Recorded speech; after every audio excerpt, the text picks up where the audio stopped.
Welcome back to StreetShot 2020. We will play What's the Chance game now. What's the Chance game is about what you think the chance or risk might be for transmission of hepatitis B or C, depending on particular behaviours and situations. Okay, let's start. You just need a pen and paper. Here's how it goes. I'll show you some little clouds numbered 1 to 9 and we'll go through them in blocks of 3. Each cloud has a few words describing a behaviour. Okay? You decide what sort of chance or risk you think the behaviour is for hepatitis B or C. Write down where you think the behaviour fits, and then when that's done, you can check your responses against mine and see if we agree. Okay? All right, number 1, getting a tattoo from your sister. What do you reckon? Number 2, injecting for the first time. Number 3, sharing a razor. I might just let you take a moment to have a think about those. First one, getting a tattoo from your sister. What sort of risk or chance do you think there might be for transmission of hepatitis B or C? Injecting for the first time. What sort of a risk or chance might there be there? And sharing a razor with someone else or with other people. Okay, getting a tattoo from your sister. I wonder what you thought about this. It might depend on whether your sister has given you a tattoo at home. Even if she's a professional tattoo artist, that would carry risk. If your sister is a professional tattoo artist and she's done your tattoo at a tattoo parlour using sterile equipment and hygienic practices, then that would be very different and the risk would be greatly reduced. At homes, we don't have the proper sterilising equipment to thoroughly sterilise implements used in tattooing. People talk about dipping tattoo implements in bleach or boiling instruments, but it doesn't necessarily kill the hepatitis B virus or the hepatitis C virus if they are present. If a tattoo is done at home and the implements have been used on other people, there's a risk of transmission if one of those people has hepatitis B or hepatitis C. As mentioned before, a lot of people don't know whether they have hepatitis B or C until they've had a blood test to find out. So for me, that one would be, it all depends. Injecting for the first time. That would really depend on whether the injecting equipment and items used have been used by others. It's likely that a first-time injector would be assisted by someone else, and it's likely they would use equipment that has been used by others. I would go for high risk there. Sharing a razor would depend on whether the other person or people using the razor had Hep B or Hep C, and if they cut themselves shaving and you did too, for blood-to-blood transmission to take place. The hepatitis B virus can live outside the body for 7 days, so it's possible, and the hepatitis C virus can survive outside the body for at least 16 hours. So yeah, it's possible, it's probably less likely, but I think my answer would be, it all depends. Okay, next we have being bitten by a mosquito, injecting when intoxicated, and having sex with a stranger. So I'll give you a moment to think about those 3. Bitten by a mosquito, injecting when intoxicated, and having sex with a stranger. See what you reckon.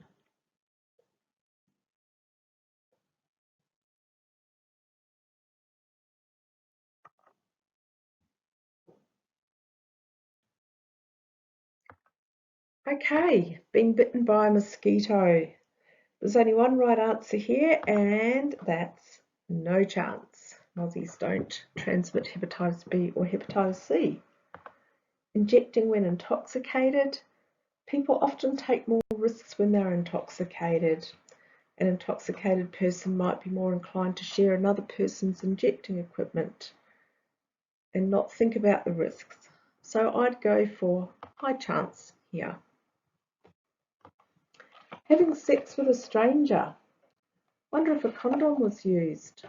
Does the stranger have hepatitis B? Do they know if they have hepatitis B? The other person probably doesn't know. Could be it all depends. It's always important to use barrier protection when having sex to reduce risk. And it's also a good idea to have regular STI checks when sexually active, say every 3 months or so. So I would go for it all depends. Okay, next. Getting in a fist fight. Using a needle that has been dipped in bleach. And washing your clothes in the same washing machine as someone who has hepatitis C. So what do you reckon about those ones?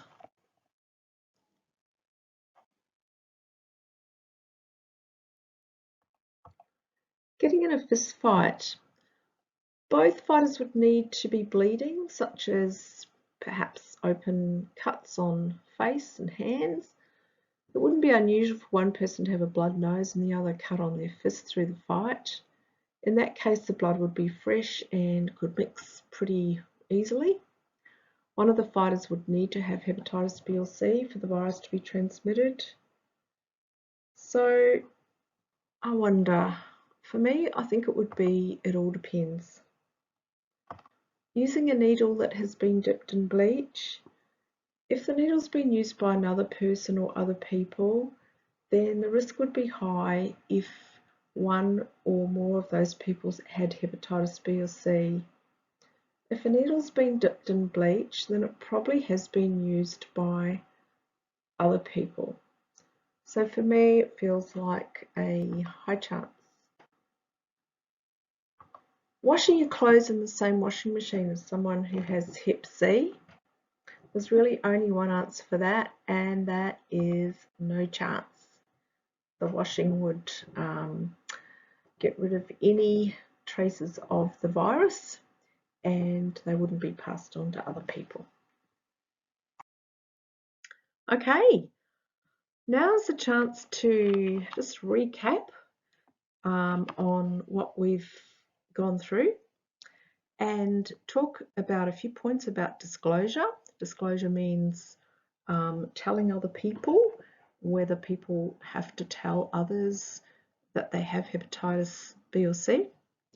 Then we'll move on to some more information about the StreetShot Arts competition. All right. This slide here is a summary of what we've talked about before. So transmission for hepatitis A from fecal to oral doesn't become a chronic or long-term infection. There is a vaccine and treatment's not generally required. Hepatitis B, how transmission is blood to blood, given that hepatitis B is a blood-borne virus. That transmission can also occur through exchange of sexual fluids and from mother to baby if the mum has hepatitis B. Yes, and it can become a chronic infection, long-term life infection. There is a vaccine and that's really the best protection. Treatment, yeah, there is treatment to manage the condition for people who need it. There's no cure. Hepatitis C, again a blood-borne infection, blood to blood. Yes, it can become a chronic long-term infection. There's no vaccine for Hep C, but yes, there are drugs that can cure Hep C for most people, which is great news. I'd like to spend just a couple of minutes talking about standard precautions. If we treat all blood as being infectious or potentially infectious, it eliminates risk and means that people are more likely to be treated equally and not discriminated against. We do come across stigma and discrimination sometimes against people who have blood-borne viruses such as hepatitis B and hepatitis C, and this is very unfair. If we treat all blood as being infectious, then it eliminates the need for people to disclose whether they have a blood-borne virus such as Hep B or Hep C. Before we move on to the next slide, I'd just like to mention the two pictures on this one. They're both entries into the StreetShot competition in previous years. The one on the left was a winning entry from last year. The one on the right was from a previous year. About disclosure, or to tell or not to tell. It's a personal choice. You're not legally required to tell partners or friends if you have hepatitis B or C. Some people do choose to tell their partners. That would be a personal decision, not a legal requirement. People are not legally required to tell their employers or Centrelink, for example, if they had hepatitis B or C. And if employers or Centrelink asked, then that would be discriminatory. It's an unfair question.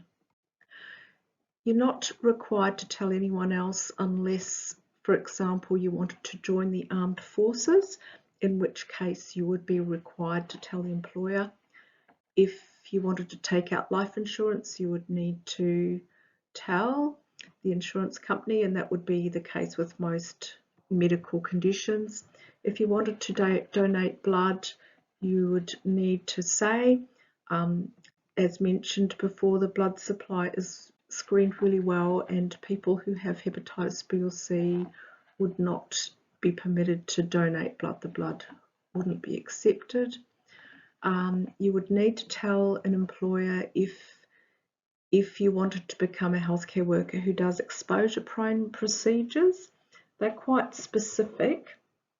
For example, they are where the health worker's gloved hands might be in contact with sharp instruments, needle tips or sharp tissues such as bone or teeth inside a patient's open body cavity or wound, where the hands or fingertips may not be completely visible at all times.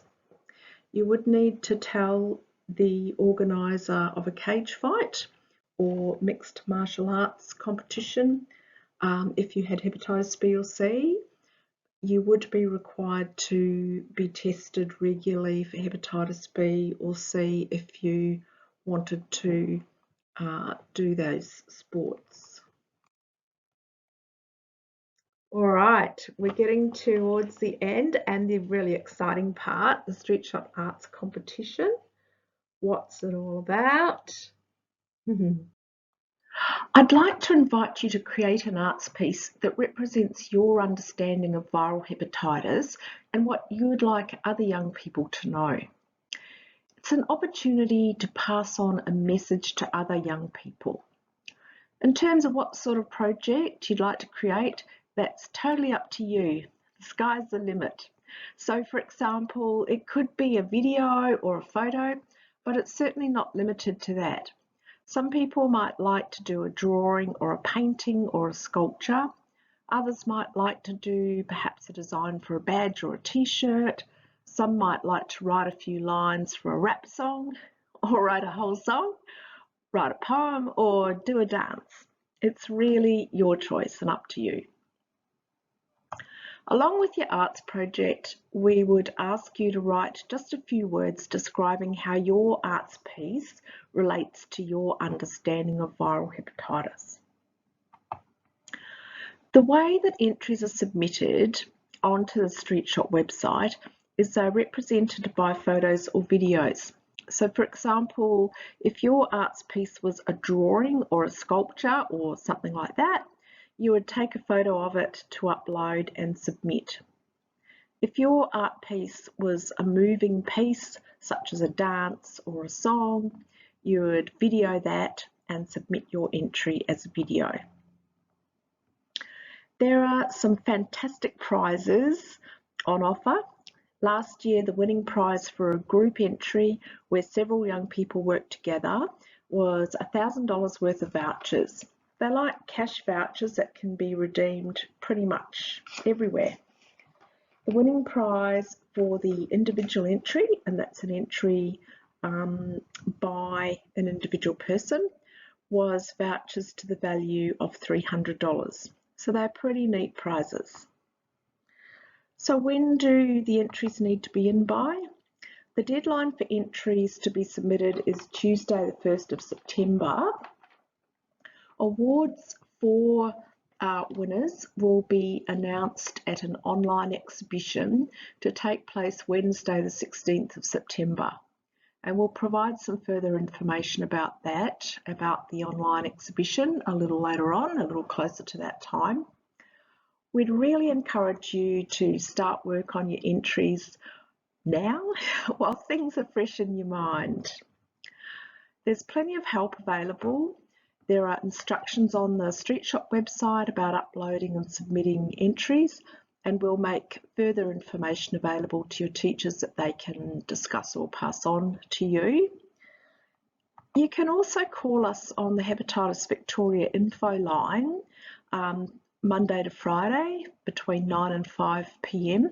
if you want to run something by us, or if you want to talk about viral hepatitis or further information. There's heaps of info on the website, on the StreetShot website, and I'll refer to that again in a little bit. Okay, we're going to have a look at some of the entries from last year. So these are winning entries, better safe than sorry. And the text there is what Alexandra, who was a winner last year. So she wrote, hepatitis B is contracted through contact with infected blood or body fluids. It can be passed on through unsafe sexual contact. Using a condom when having sex will reduce the risk. So pretty straightforward. Invisibility is another entry that was a winning entry last year, and focused on stigma. Unfortunately, there is stigma and prejudice towards some people, sometimes out there in the community. People do stigmatise other people, which is really awful. One of the things that we really encourage is for people to support other people, to bring discussion out in the open about hepatitis B and hepatitis C, and we hope that by doing that there'll be less stigma, less discrimination.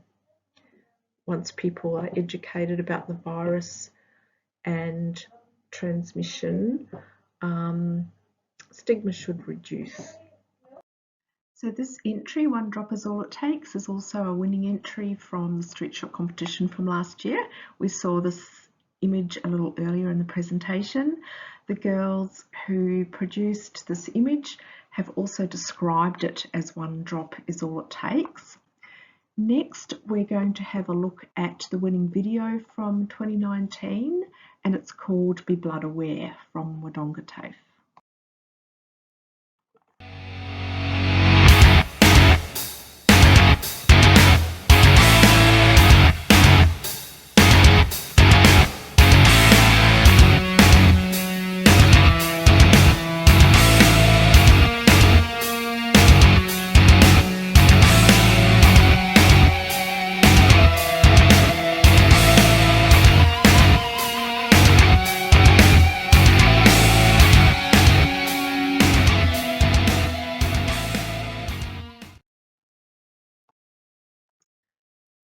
We've got some shortlisted entries from last year as well.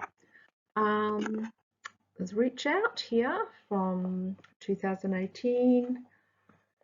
So that's letting people know about the cure for hepatitis C and letting people know that they're not alone, that they can seek support and treatment. Some people are put off telling other people, so we're really encouraging people to speak up and seek support if they feel as though they may have been exposed to the virus.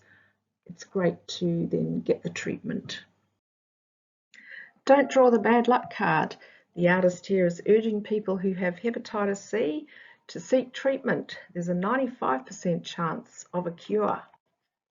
Time to lift the veil on Hep C. No more stigma, no more discrimination, no more shame. This is such an important message. Sometimes people who have hepatitis C are reluctant to seek help, but if there's more open discussion about hepatitis C, then people may feel more comfortable about seeking help and getting the cure. Hepatitis C or not, you can't see hepatitis C, so this was from a previous year. Kind of speaks for itself. Also, don't gamble with hepatitis C, you're betting with your liver. I think that one's pretty clever. As mentioned before, all entries to the StreetShot competition are submitted online and are submitted as photos or videos. So as discussed before, if your entry is, say, a sculpture, for example, you would take a photo of that to upload onto the website. If your entry had movement or sound, like a song, you would take a video of that to upload. I'd really encourage you to check out the website. There's a lot of information there on various pages on the StreetShot website, including further information about hepatitis.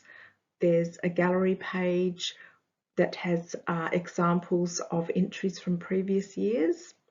There are instructions also on the submit page, instructions about uploading entries, and of course please contact us if you would like help, and we will be providing some further information to teachers about how to upload.